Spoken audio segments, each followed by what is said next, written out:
Pues con mucho gozo, hermanos, con mucha alegría, en verdad, al saber estas cosas tan hermosas que Dios ha preparado ya de antemano para cada uno de nosotros. Eh, con esa actitud de gozo y de alegría estaremos meditando el día de hoy en su palabra. Y toca el turno, hermanos, para los versículos 7, 8 y 9 de esta carta hermosa del apóstol Pedro.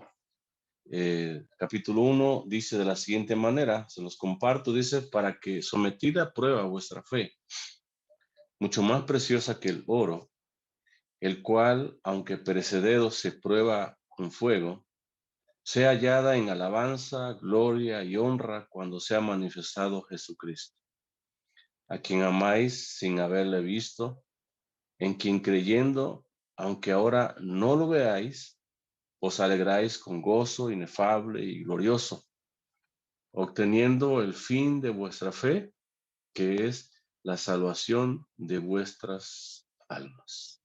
Para que podamos, hermanos, comprender un poco más estos versículos, es necesario ir a nuestro contexto anterior, que está en los versículos precedentes, versículos 5 y 6, del cual el apóstol Pedro ha hablado ya, que cada creyente en Jesucristo, cada redimido, es guardado, dice, es protegido, es cercado, y dice por el poder de Dios.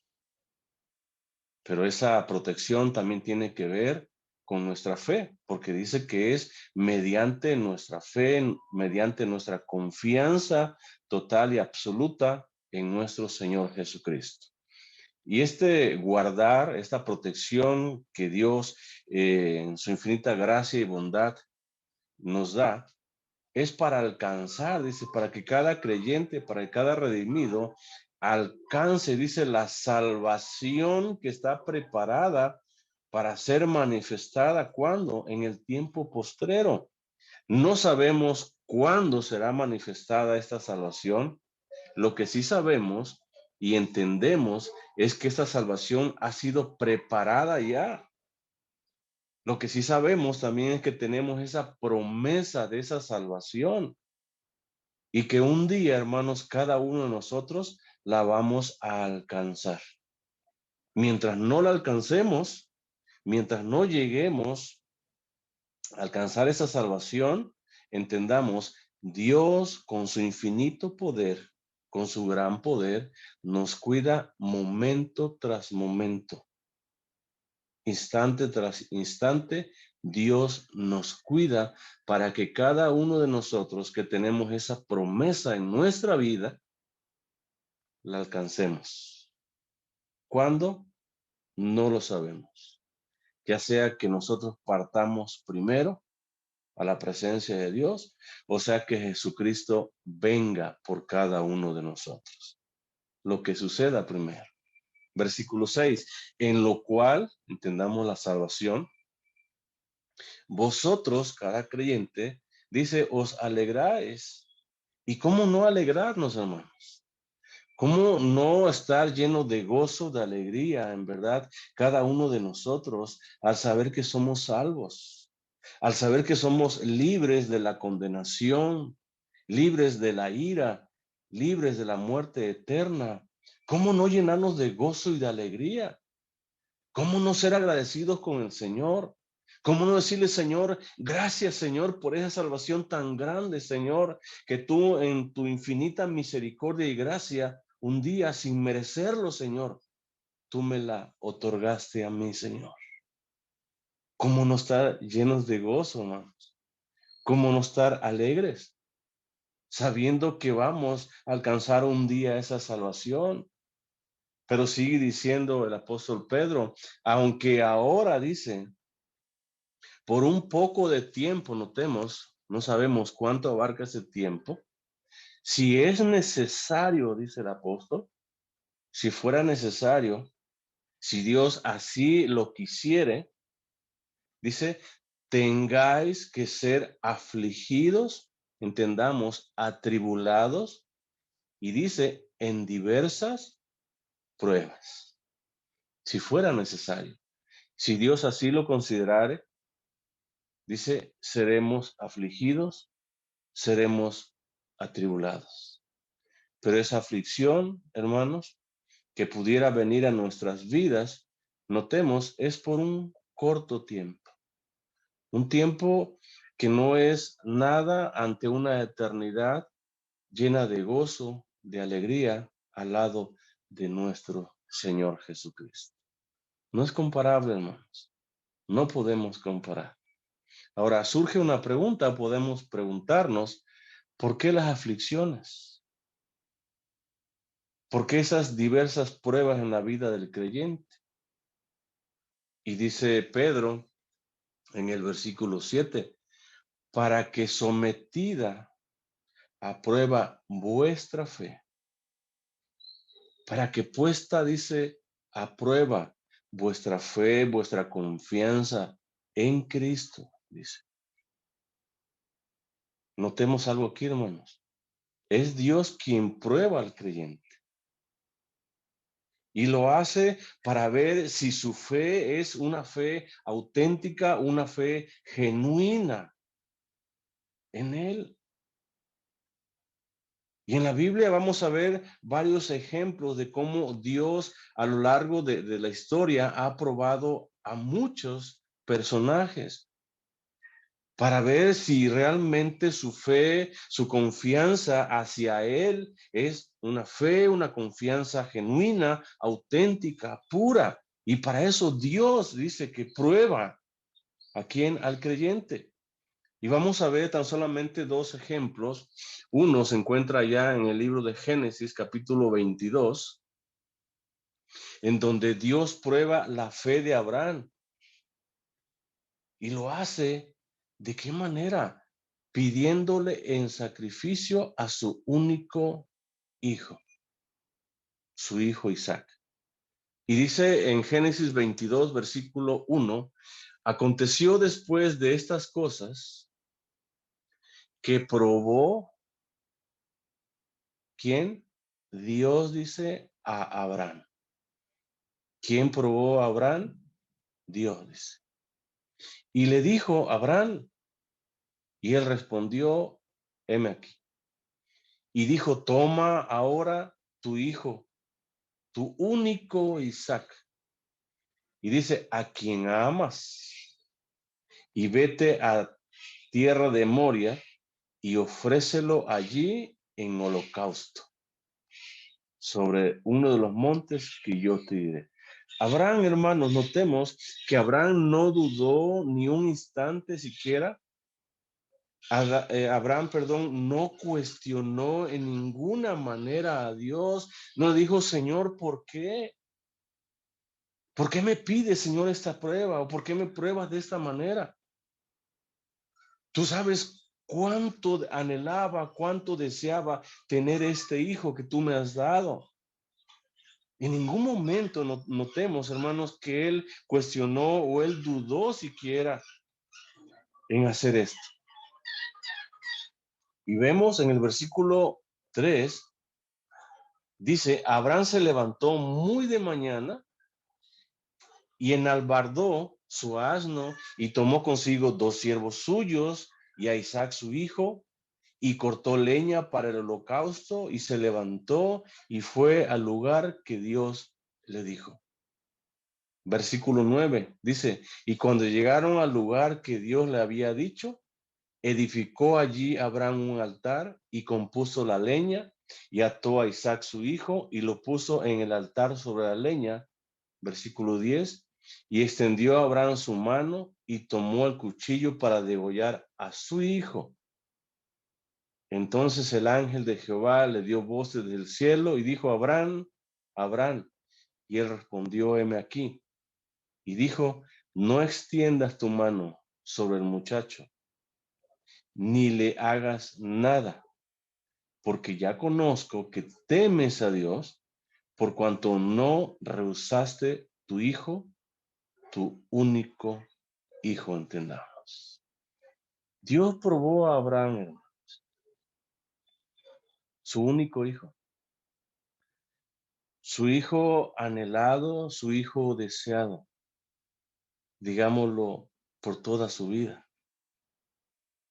porque fue hasta los 100 años, recordemos cuando tuvo a Isaac.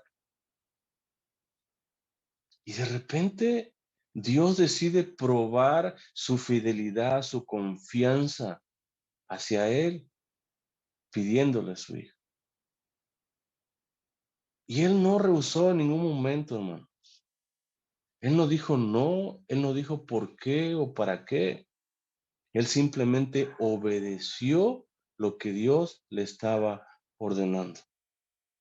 Y de esa manera, hermanos, también nosotros, cuando caigamos en algún momento de prueba, de lucha, de aflicción, esa misma actitud también como creyentes debemos de tomar hacia el Padre. Y esa actitud debe ser una actitud, hermanos, de decirle, Señor, gracias, Señor, porque sé que aún en medio de la aflicción, de la tribulación, tú tienes un propósito para mi vida, Señor. Yo sé, Señor, que estos momentos de aflicción no son eternos, son por un poco de tiempo. Y que todo, Padre, está bajo tu control total y absoluto, Señor. Y esto que me está sucediendo es porque tú así lo has decidido. Y es la actitud, hermanos, que cada uno de nosotros como creyentes debemos de tomar ante la adversidad, ante la aflicción o ante los momentos de prueba que enfrentemos en algún momento de nuestra vida. Y si no has enfrentado algún momento de prueba de esta manera, un día lo vamos a experimentar, hermanos. Pero asegúrate o asegurémonos cada uno de nosotros que en esos momentos de prueba, hermanos, Dios sea glorificado, como vamos a ver en estos momentos. Otro caso es el caso de Job, donde Dios permite que Satanás le ataque. Y notemos que en el capítulo 2 del libro de Job va a decir que sin causa, sin motivo alguno, no es porque Job pecó, no es porque Job desobedeció, sino simplemente fue sin causa para probar a este hombre. Dice el libro de Job, capítulo 1, vamos a leer algunos versículos también. Versículo 6 dice, un día vinieron a presentarse delante de Jehová los hijos de Dios, entre los cuales vino también Satanás. Y dijo Jehová a Satanás, ¿de dónde vienes? Respondiendo Satanás a Jehová, dijo, de rodear la tierra y de andar por ella. Versículo 8. Y Jehová dijo a Satanás, ¿no has considerado a mi siervo Job, que no hay otro como él en la tierra? Varón perfecto, recto, temeroso de Dios y apartado del mal. Versículo 9. Respondiendo Satanás a Jehová, dijo, ¿acaso teme Job a Dios de balde? Versículo 10. ¿No te has cercado alrededor a él y a su casa y a todo lo que tiene? Al trabajo de sus manos has dado bendición. Por tanto, sus bienes han aumentado sobre la tierra. Versículo 11. Pero extiende, dice ahora, ¿qué cosa? Tu mano. Y toca todo lo que tiene. Y verás si no blasfema, dice, contra ti en tu misma presencia. Versículo 12. Dijo Jehová a quién? A Satanás. He aquí, todo lo que tiene está en tu mano. Dice.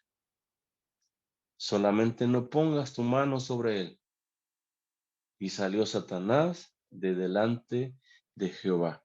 Y si seguimos leyendo, hermanos, vamos a ver cómo este hombre, con esas cualidades que ya hemos leído, ¿sí?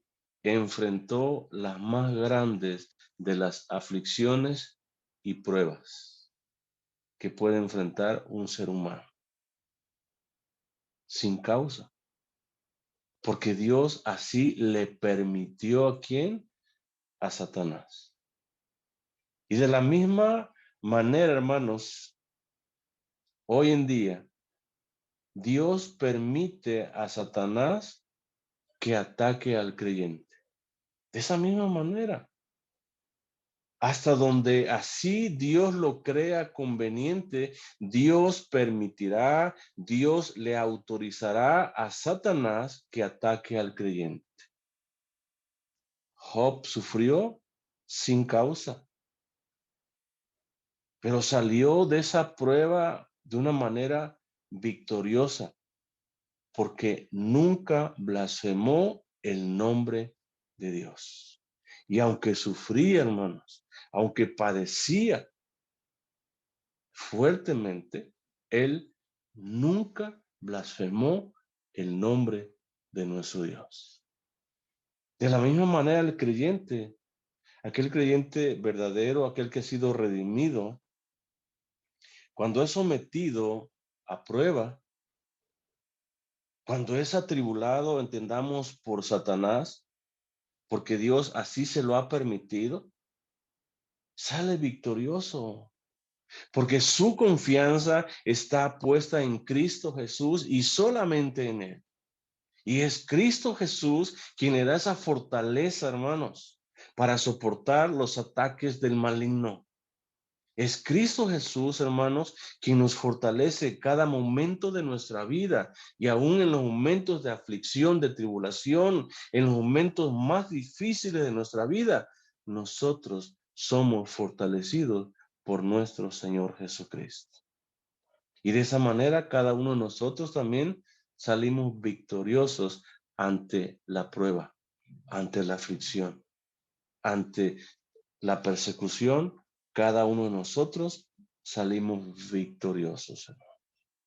Para que sometida a prueba vuestra fe, dice Pedro, mucho más preciosa que el oro.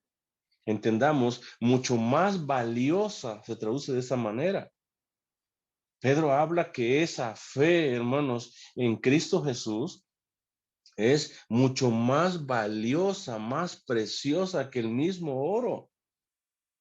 Y es más valiosa, tiene más valor. ¿Por qué razón? Porque es algo que viene de Dios mismo. La fe, recordemos que es un don de Dios, no es de nosotros, es un don de Dios. Es algo que Dios nos ha dado, es algo con lo cual ha capacitado Dios a cada creyente para que tú creas, para que tú confíes en el Señor. Y lo dice Pablo allá, un texto muy conocido, allá en Efesios capítulo 2, versículo 8. Dice, porque por gracia sois salvos, y es por medio de la fe. Y esto dice, entendamos, la fe no es de vosotros, es don de Dios, es un regalo de Dios. Por eso es que es mucho más valiosa tu fe, mi fe, que el mismo oro, porque es algo que viene de Dios. Es algo que Dios te ha dado. Es algo con lo cual Dios ha capacitado a cada creyente. Y dice Pedro, el cual, entendamos, el oro, aunque perecedero, se prueba ¿de qué manera? Con fuego. De esa manera el oro se prueba para quitar todas sus impurezas por medio o a través del fuego. Ahora, si el oro, dice Pedro, siendo perecedero, es refinado, es purificado, entendamos, con el fuego, oigan, cuanto más ha de ser probada nuestra fe, que es mucho más valiosa, que es mucho más preciosa, que es algo perdurable en la vida del cristiano. Esa es la causa entonces por la cual debe de ser probada, porque es más valiosa, porque es más hermosa todavía que el mismo oro. Pero dice Pedro que esa fe en el momento de la prueba, en el momento que está sufriendo, que está padeciendo, que está siendo probada, sea hallada, sea encontrada, la fe de cada creyente, dice en alabanza, gloria y honra, dice. ¿Cuándo? Cuando se ha manifestado, cuando se ha revelado, ¿quién? Nuestro Señor Jesucristo. Entonces es el resultado de la fe, o el resultado de la fe que es aprobada, se manifiesta, dice Pedro, en alabanza, gloria y honra a Dios. Y se manifiesta de esta manera, hermanos, en alabanza, gloria y honra por el favor tan grande e inmerecido que hemos recibido de nuestro Señor Jesucristo. Y esa manifestación, perdón, hermanos, estará presente en la vida de cada creyente. Cuando su Señor se manifieste nuevamente, cuando Jesús venga, dice Pedro, que esa fe que ha sido probada y ha sido aprobada también, o salió aprobada, victoriosa, esa fe se encuentre alabando, glorificando, exaltando el nombre de nuestro Dios. ¿Cuándo? Siempre, pero en especial cuando Jesús se manifieste, cuando Jesús vuelva nuevamente por su iglesia.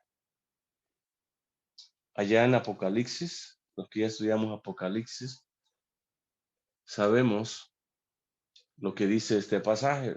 Apocalipsis capítulo 4, versículo 10. Dice, los 24 ancianos, recordemos que los 24 ancianos simbolizan la iglesia del Señor. Dice, los 24 ancianos se postran delante del que está sentado en el trono y adoran al que vive por los siglos de los siglos y echan sus coronas delante del trono, diciendo, Señor, digno eres de recibir la gloria, la honra y el poder, porque tú creaste todas las cosas y por tu voluntad existen y fueron creadas. Toda la gloria, hermanos, entonces, toda la honra, toda la alabanza es dirigida ¿a quién? Al único y verdadero Dios, a nuestro Dios, a nuestro Señor Jesucristo. Entonces, cuando nuestra fe, hermanos, es probada, cuando estamos en momentos de aflicción, de tribulación, de persecución, cuando sentimos que ya no podemos más, asegúrate que tu fe sea hallada aún en esos momentos difíciles, alabando, glorificando y exaltando el nombre de nuestro Dios. Que cada momento de lucha, de prueba, el cual atravesemos a lo largo de nuestra vida, hermanos, en esos momentos más difíciles, alaba al Señor. Cuando sientas que no puedas más, alaba al Señor. Cuando haya más sufrimiento, más dolor, más agonía, alaba al Señor. Porque solamente Él es digno de toda alabanza, gloria y honra. Y es por los siglos de los siglos. Dice Juan que estos 24 ancianos que simbolizan la iglesia del Señor se postraban, se arrodillaban, alababan, glorificaban a aquel que vive por los siglos de los siglos. Y decían, Señor, eres digno solamente tú, Señor, de recibir la gloria, la honra y el poder, Señor. ¿Por qué razón? Porque tú creaste todas las cosas. Y es tu poder o por tu poder que ellas existen y que fueron creadas. Asegúrate y asegurémonos, cada uno de nosotros, hermanos, que cuando seamos probados, nuestra fe alabe, glorifique y honre el nombre de nuestro Dios.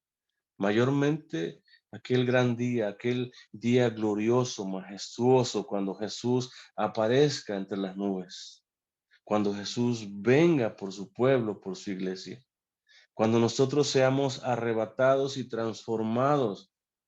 Esa fe que fue probada y aprobada alabará, glorificará y honrará a nuestro Señor Jesucristo.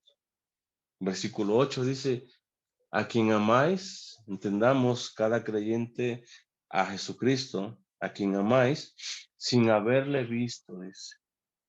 En quien creyendo o en quien confiando, aunque ahora dice, no lo veáis. Ahora, como extranjeros, hermanos, los destinatarios originales de esta carta no habían visto a Jesús, no habían escuchado a Jesús ellos. Pero aún así, cada uno de ellos, dice el apóstol Pedro, que lo amaban y que creían y confiaban totalmente en el Señor Jesucristo sin haberle visto. Y esa es la actitud, hermanos, de cada creyente. Cada uno de nosotros, como creyentes de Jesucristo, debemos de amar a nuestro Señor. Debemos de creer y confiar plenamente y totalmente en Él, sin haberle visto siquiera o sin haberle escuchado también. Y cuando tú lo haces, dice Jesús mismo, eres bienaventurado. Allá en el Evangelio de Juan, capítulo 20, versículo 29, Jesús le dijo, porque me has visto, Tomás, creíste, dice. Bienaventurados o dichosos los que no vieron y creyeron. Somos bienaventurados, hermanos. Somos dichosos, en verdad, cada uno de nosotros que aún sin ver, nosotros creímos. Aún sin escuchar la voz audible de Jesús, nosotros le creímos y nosotros le amamos.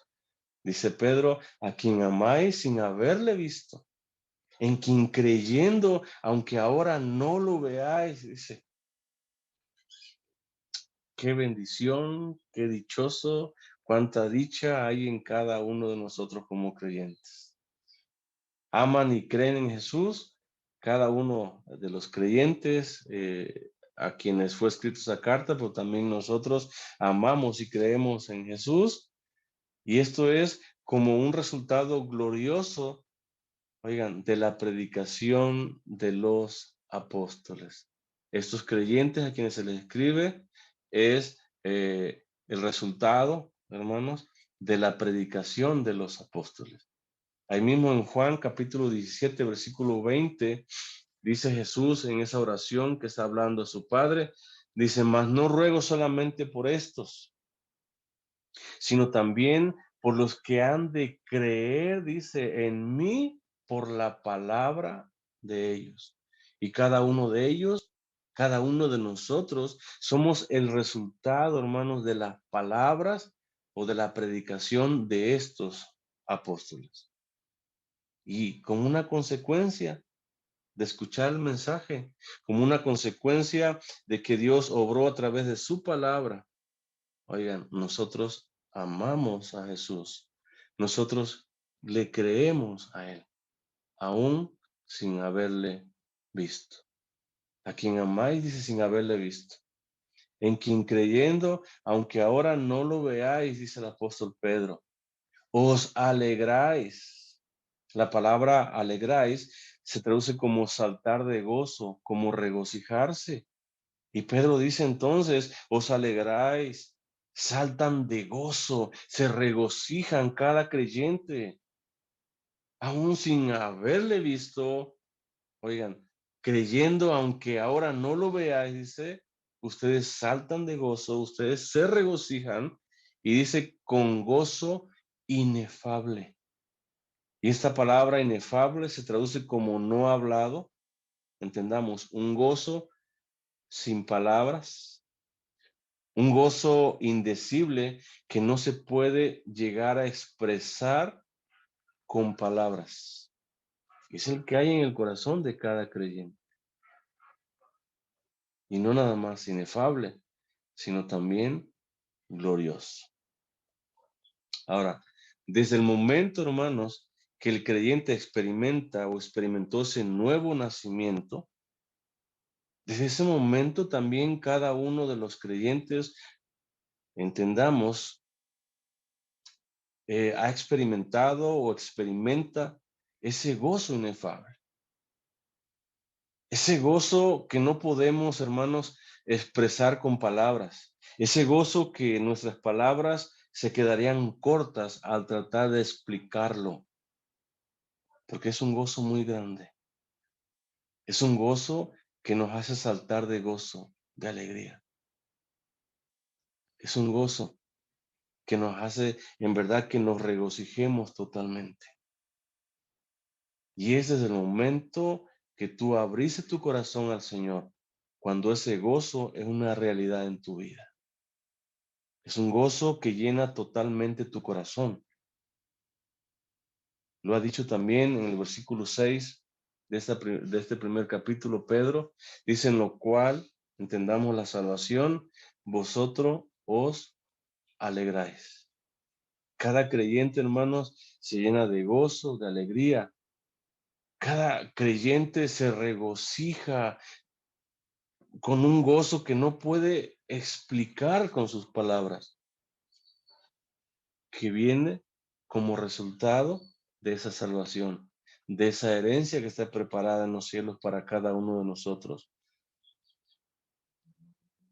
Oigan, de ese amor que tenemos para con Jesús sin haberle visto,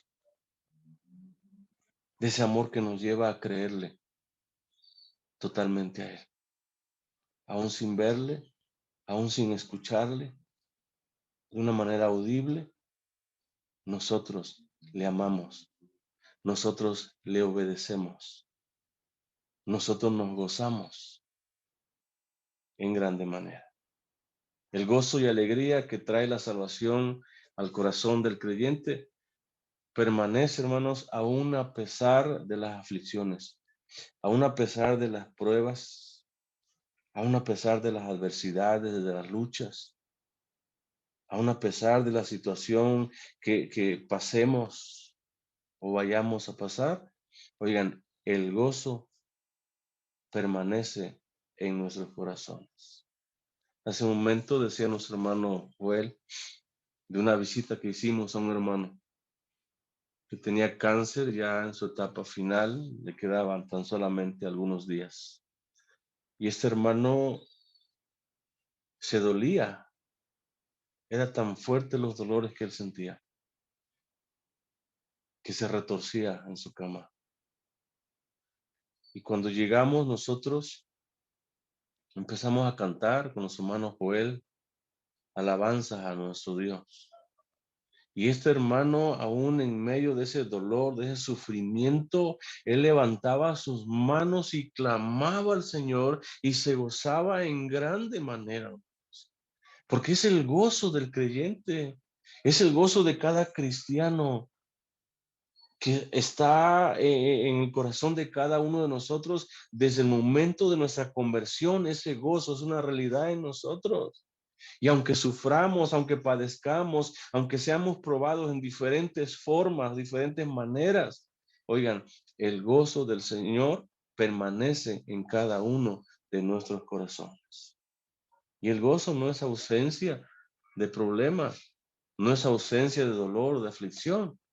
El gozo, hermanos, es algo que Dios nos ha dado para que aún en medio de la adversidad, del dolor, de la lucha, de la prueba, tú estés con un corazón lleno de alegría, un corazón gozoso delante de Él. Y mayormente, hermanos, sabiendo que Jesús un día vendrá por nosotros.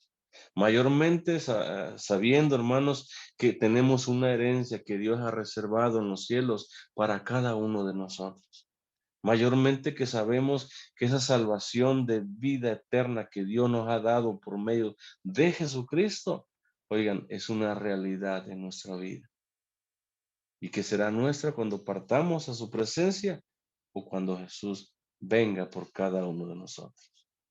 Versículo 9 dice Pedro, obteniendo el fin, la finalidad, dice, de vuestra fe, que es la salvación, dice, de vuestras almas. La finalidad de vuestra fe, hermanos, o la consumación de nuestra fe es obtener la salvación, dice Pedro, de vuestras almas. desde el momento que el Espíritu Santo obró vida en nuestro corazón, desde esos momentos gozamos ya de esa salvación. Pero la finalidad, la consumación total, será cuando nuestro Señor Jesús vuelva nuevamente y nuestros cuerpos sean glorificados. En esos momentos será la consumación, será el fin o la finalidad de vuestra fe y estaremos obteniendo esa salvación de vuestras almas. Pablo lo ha dicho de esta manera en Primera de Corintios, capítulo 1, versículo 18. Dice, porque la palabra de la cruz es locura a los que se pierden, pero a los que se salvan, dice. Notemos, lo dice en tiempo presente. A los que se salvan, a los que creen en el poder de esa cruz. Esto es, dice, a nosotros, cada creyente que cree en ese sacrificio que Cristo hizo en esa cruz del Calvario. Somos los que se salvan. Somos los que tenemos esta salvación. Dice, es poder de Dios. La salvación entonces, hermanos, la gozamos, la tenemos, es una realidad en nuestras vidas desde el momento de nuestra conversión. Desde el momento que el Espíritu obra vida en tu corazón, en mi corazón, desde esos momentos tenemos esa salvación. Pero es una realidad, o llegará a su consumación total cuando Jesús venga nuevamente por nosotros.